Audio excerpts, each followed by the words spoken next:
sure anymore what's the right way. Can't you hear my voice? I know I must perform my choice, 'cause the broken days never come back. But sometimes I imagine we could have had different days, if I had met you at another time and place. Is there an end? How far can we go to stop? It's a cruel fate. I miss the peaceful days every night. I just need you, but everything went wrong. Did you expect it is time to say goodbye?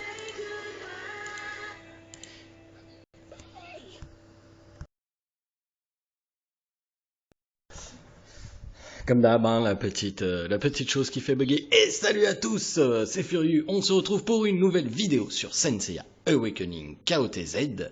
Avant de commencer la vidéo et le sujet de la vidéo, vous pouvez m'aider en créant un compte MyMusicTest. Cliquez sur le lien dans les commentaires de la vidéo, dans le champ de description de la vidéo plutôt, et faire votre make pour Dreamcatcher après avoir créé votre compte MyMusicTest, c'est très important.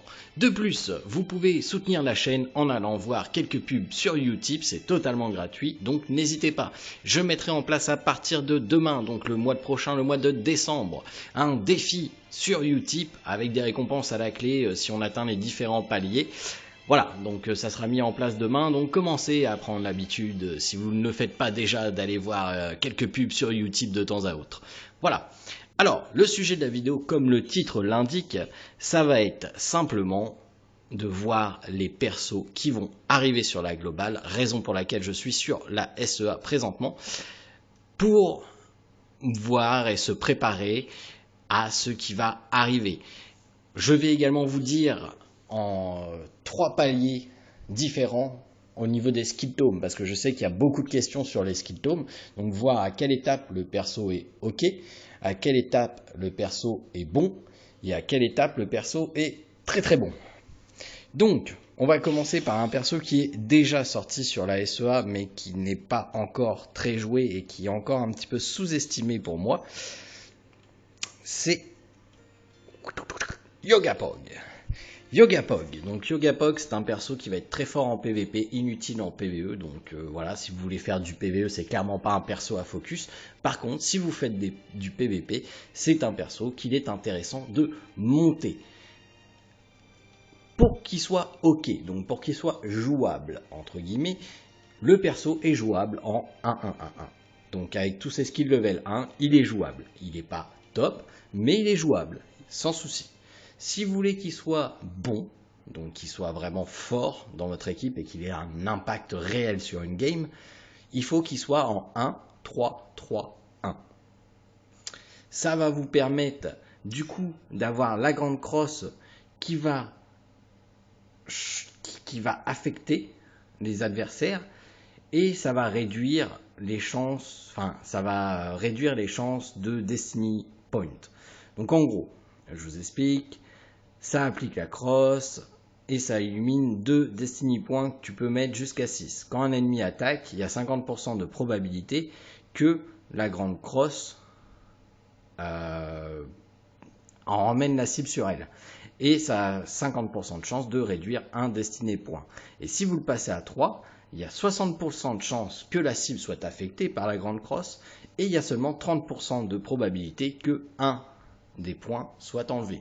Quand il n'y a plus de points, il n'y a plus de grande crosse. Donc c'est quand même intéressant d'augmenter cette attaque-là. Vous avez ensuite l'Aurora Execution, donc ça va augmenter les probabilités d'assist.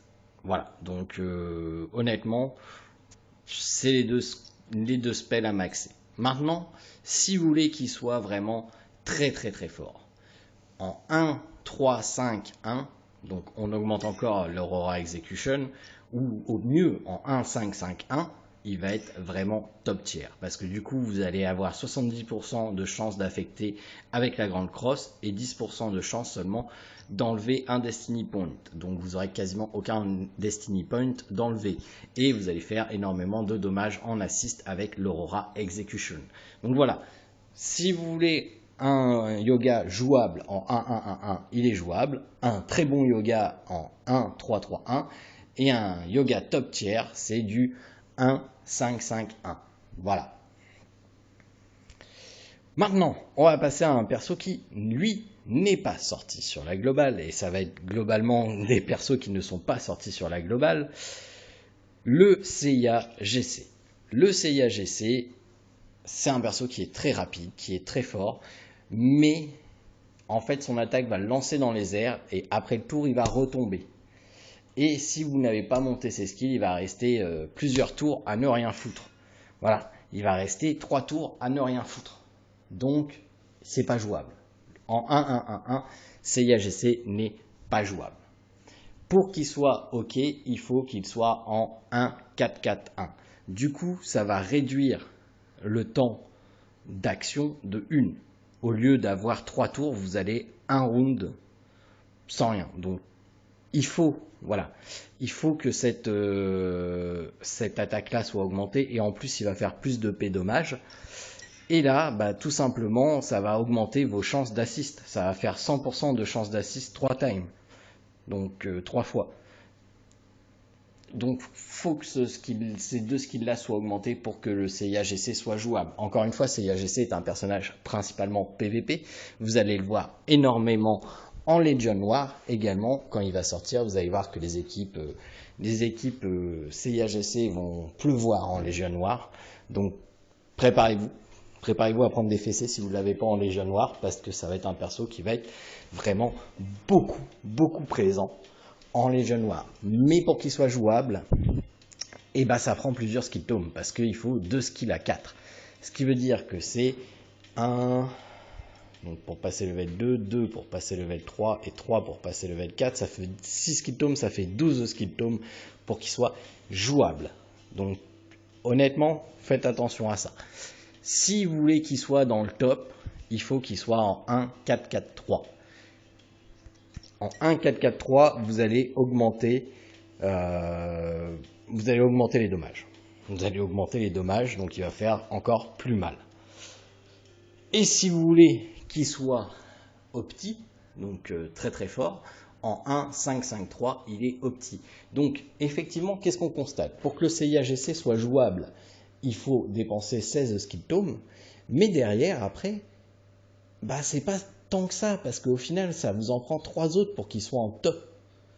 Et en en God tier, ça va vous en prendre, là, par contre, 8 autres.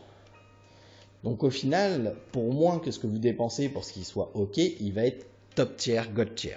Donc, voilà, c'est un perso qui demande de l'investissement pour qu'il soit jouable, mais après pour qu'il soit très bon, ça ne demande plus beaucoup d'investissement. Donc à y réfléchir. Moi personnellement, je poulerais sur Seiya GC, à moins qu'il nous le sorte avant Noël, et là je pète un câble, mais je poulerai dessus quand il sortira sur la globale, bien évidemment. C'est d'ailleurs ma cible, même si je laisse passer Poséidon, que je laisse passer Chion, Seiya GC lui est ma cible sur la globale. Ensuite, on va passer à un autre personnage que j'affectionne énormément, de par son style, c'est Pandore. Pandore, c'est un healer qui va complètement faire disparaître les altérations d'effets, les contrôles. Shaka Yashiki était déjà une première step.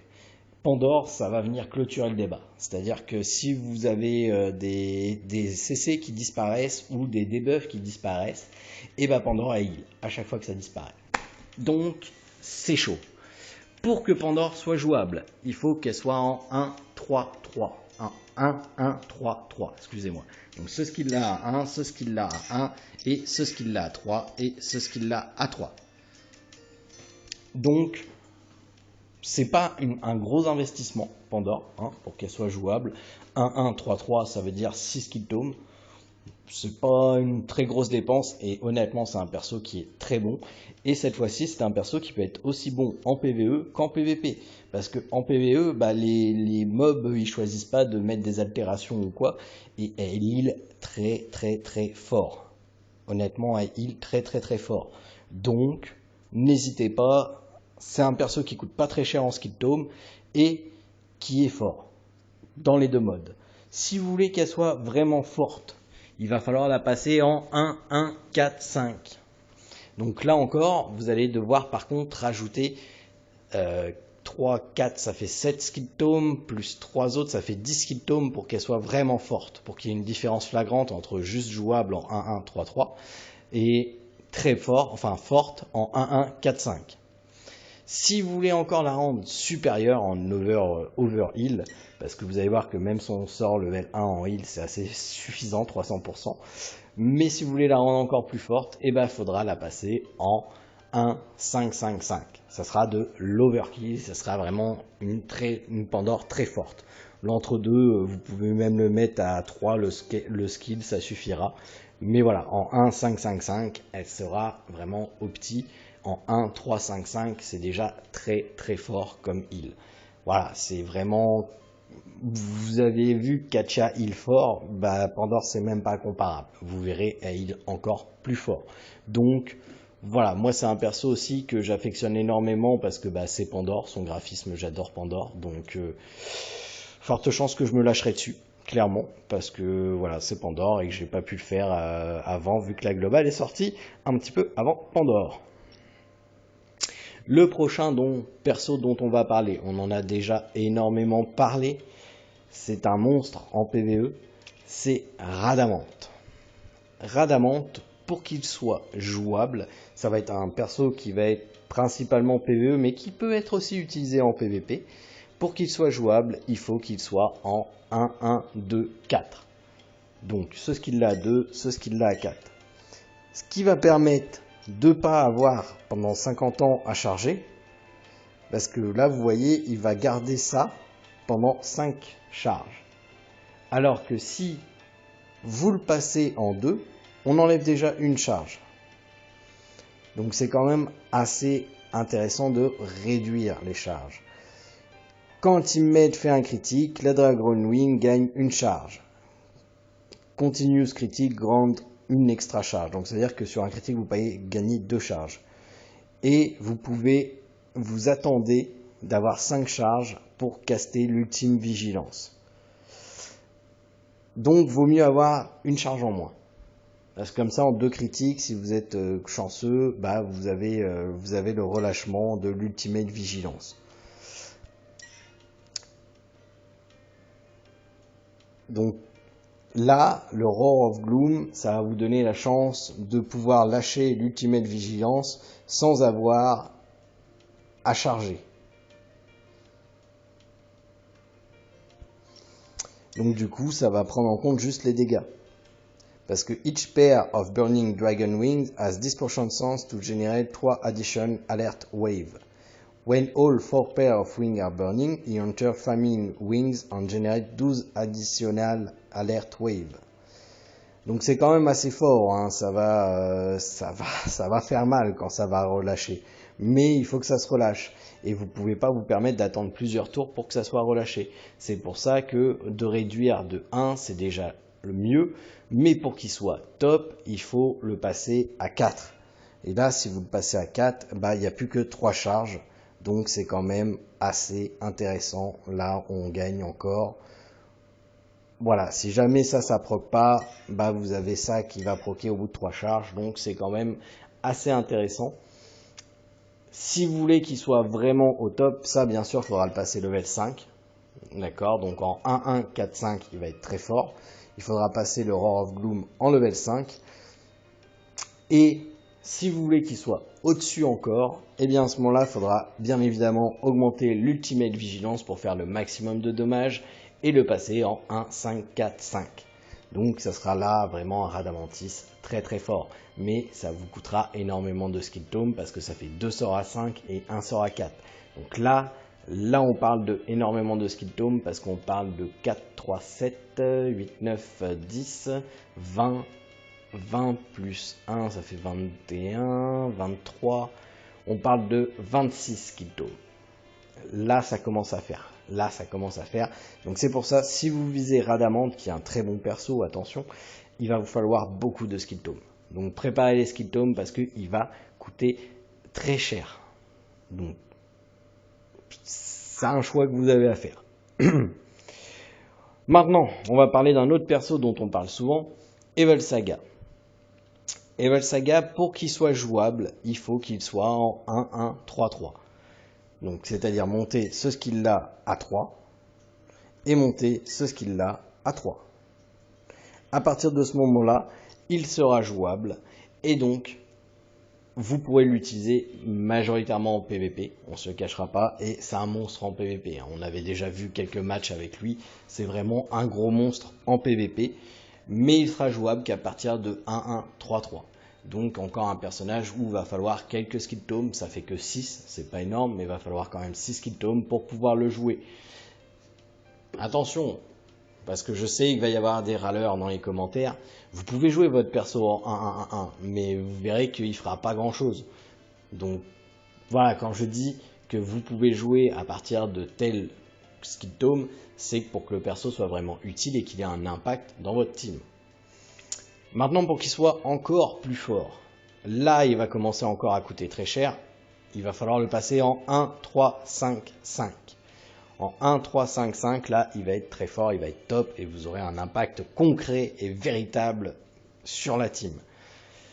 Si vous voulez de l'over encore, bah lui, c'est le premier perso qu'il va falloir passer en 5-5-5-5. Et donc là, ça fait énormément de skill tome. Ça fait énormément de skill tome, sauf que c'est un personnage où tous ses skills sont intéressants. Voilà, donc on reviendra dessus quand il sortira sur la globale, hein, parce que pour l'instant on va pas en parler tout de suite, et je ne connais pas encore assez Evil Saga pour vous faire une review dessus et vous dire tel sort ça fait ci, tel sort ça fait ça. Déjà Pandore c'était limite, Radamant c'était limite parce qu'ils sont sortis après. Mais je me suis un peu intéressé à Pandore parce que c'est Pandore et Radamant parce qu'on m'a expliqué qu'il était très fort en PVP, en PVE. Mais à part ça, voilà, là ce perso-là je ne le connais pas du tout. Donc c'est Juko qui m'a aidé pour vous dire à quel skill tome il faudra le mettre. Et donc c'est le premier perso où il faudra du 5-5-5-5 si vous voulez de l'overkill. Un autre perso S, et celui-ci je l'ai, c'est IkiGC. IkiGC, on en a énormément parlé. Pour qu'il soit jouable, il faut qu'il soit en 1-1-1-3. Donc là, il ne coûte que 3 skill tomes. Et c'est un perso qui est extrêmement fort. Pourquoi 3 ? Vous allez avoir une réduction de HP que de 20% au lieu d'avoir une réduction de 35%. Et ça paraît quand même, c'est 15% de moins. Donc pour 3 skill tomes investis, il me semble que c'est un investissement assez judicieux. Et voilà, moi effectivement, en 1-1-1-1, il est jouable, mais il faut que vous ayez un bon healer, un Jamian qui lui back le cul à fond. Mais c'est mieux de l'avoir quand même en 1-1-1-3. C'est que 3 skill tomes, donc c'est clairement jouable. Pour qu'il soit dans le top du top, pour qu'il soit fort, il faudra passer ce skill-là à 5 pour qu'il ne perde que 10 HP. Mais c'est pas fini, faudra passer ce skill-là à 4. C'est bête, je l'ai débloqué, c'est con. Et faudra passer ce skill-là à 5. Pour qu'il fasse de vrais dommages et pour qu'il ne perde pas trop de HP. Donc là, on commence à parler d'un Iki qui commence à être coûteux en skill tome. Mais ça me semble judicieux, effectivement. Et si vous voulez du vrai gold tier, du vrai top, et à ce moment-là, il faudra qu'il soit en 4, 5, 5, 5. Alors vous me direz, ouais, mais là, Fufu, c'est un level de moins que Evil Saga. Ah bah oui, mais un level de moins, c'est 4 skill tomes de moins à ce niveau-là. Donc c'est toujours moins payant, c'est toujours moins gourmand que Evil Saga si vous voulez en overkill. Et c'est un perso qui est extrêmement fort, encore une fois, IkiGC, c'est un perso très, très, très fort. Mais vraiment très, très, très fort. Donc, voilà, moi je pense que c'est un perso qui mérite l'investissement en skill tome, clairement. Clairement, surtout pour les joueurs PVP, c'est un perso qui va être vraiment très fort. Mais même en PVE, vous pouvez vous démerder avec. Donc non, honnêtement, c'est un perso qui mérite l'investissement et qui est vraiment excessivement fort. Après, comme je vous dis, je vous conseille au mieux avec les connaissances de Juko, avec les miennes. Et voilà, honnêtement, on vous avait prévenu que ça allait coûter des skill tomes. On vous avait effrayé en disant 20 skill tomes par perso, c'est pas le cas, mais voilà, on remarque que si on veut vraiment du bon perso, ça va se rapprocher quand même des 20 skill tomes. Mais il faudra faire des choix.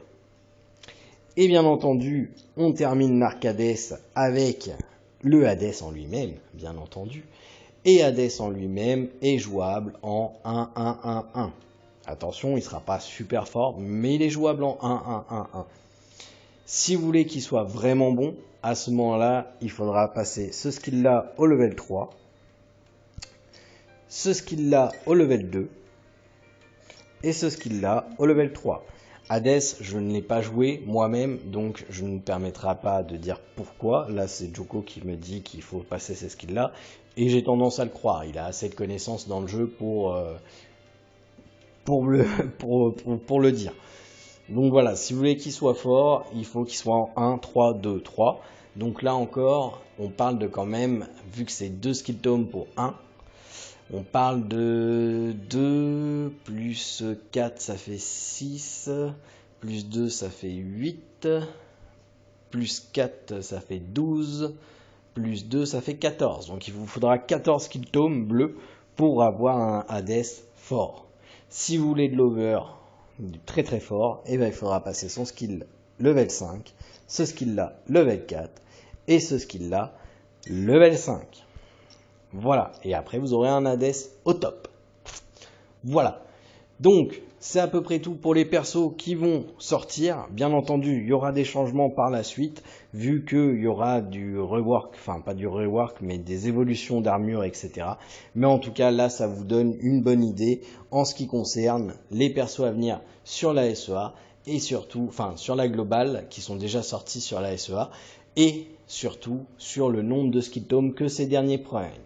J'espère que cette vidéo vous aura été utile et vous aura aidé à mieux comprendre.